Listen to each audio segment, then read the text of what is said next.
segment of the show for today. The topic is the Tennessee Board of Regents, and we're talking to Chancellor Charles Manning of the Tennessee Board of Regents. And of course, Chancellor Manning, before we had our first commercial break, we were talking about the state lottery. And we want to give you an opportunity to talk about that, because I think that that is a tremendous opportunity for a large number of people. But we also find that not many people are aware of exactly how it might be able to help them in terms of their education. So if you could give us that information. Well, it's you know, for a university, it's about $3,000 a year, and so it is a significant help. It is, you know, by no means covers all room and board and tuition, but it's a very significant help for people to go to college. Now, it's not for everyone. You know, it's you've got to have a B average beginning next fall, and you've got to have to maintain that average. And I guess you know, one thing I'd emphasize with your audience is you add up 4 or 5 years of education at $3,000 a year, and that's a lot of money. A significant amount of money. So it's terribly important to maintain that B average and not lose this, because once you've lost it, it's gone. And you know, there are a number of strategies that you I ended up in chemistry. Not everybody finds math and science easy. I had a harder time with history. Probably that's why I moved out of history. You know, one strategy is, you know, if you're on the edge, make sure you're taking things that you really like, enjoy, and know. You know, you've got to make sure you maintain 12 hours to have a full-time load as you're doing this.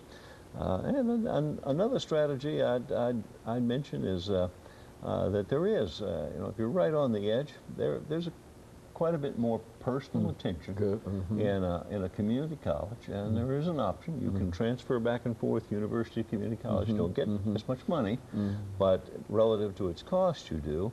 And if you're kind of on the edge of keeping that, that's another strategy you might use to make sure you maintain that and don't lose the scholarship. So as you say, it really amounts to a significant amount of money when you add the multiple years to actually get your degree. You know, what I think one of the things that many students probably don't understand is that it's good to major in whatever. But I think, as you're indicating now, that what you want to try to do is major in anything that can possibly bring you toward that degree, because that's the most important thing. And in many instances, we find that our careers and our desires, as you've indicated in reference to your career, will often change by some other kind of situation.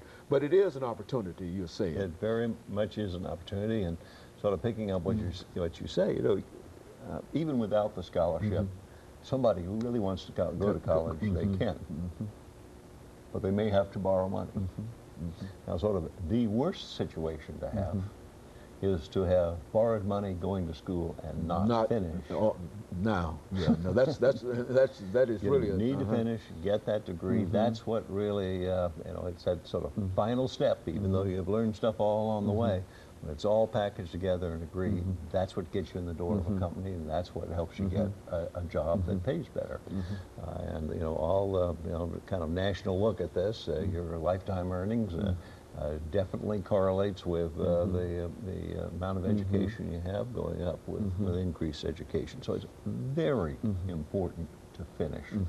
And a lot of what we're trying to do is trying to emphasize that. You know, we've done a lot of work to make sure people can transfer from one school to another without, you know, if they're watching what they're doing, not losing any credit hours. We've tried to limit the number of hours to a degree to 120. That's 4 years at 15 hours a semester for the bachelor's degree, and 60 for the associate.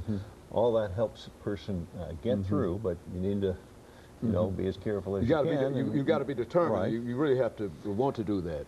But I'd add to it, you know, you shouldn't be afraid to change your mind. I certainly did, and am, you know, glad of it, because, you know, when you come out of high school, there's a lot you haven't experienced, and a lot that you find you're interested in that you didn't know you were going to be interested in. You know, one of the problems I think that we face, Chancellor, in terms of dealing with education is that we find so many of our young people who are not exactly encouraged to become involved in the teaching profession. Now, that's one of the needs that we have in the state of Tennessee. Yeah, it certainly is.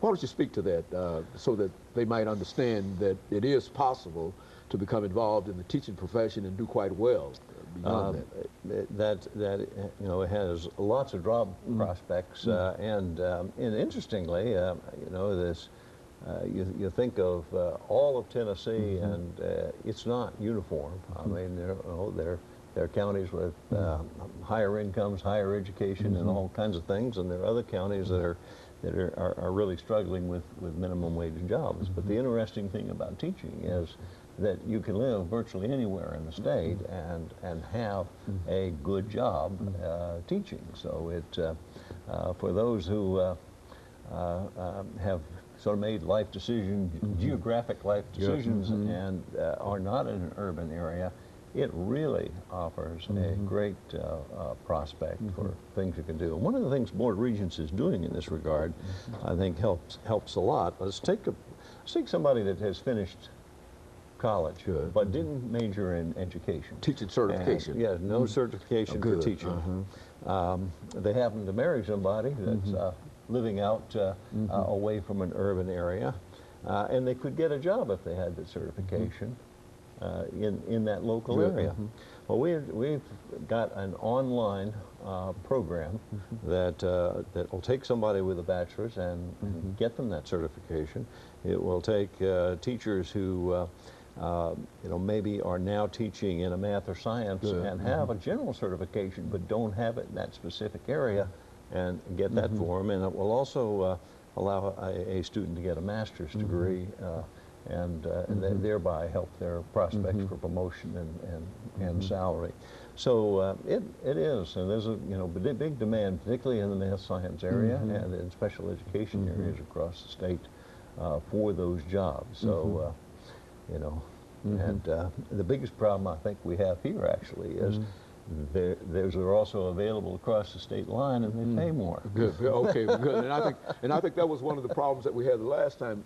You know, and of course, Chancellor, we're getting ready for our second commercial break. Now, when we come back, I'd like for you to also talk about a topic that you talked about the last time we were here, and that is technology in higher education. Because I think that we've seen it blossom in many instances, and I think that we're almost on the cutting edge in the state of Tennessee dealing with this. And so let's have you after we make our second commercial break. We'll be back with our audience following this very short commercial break. The topic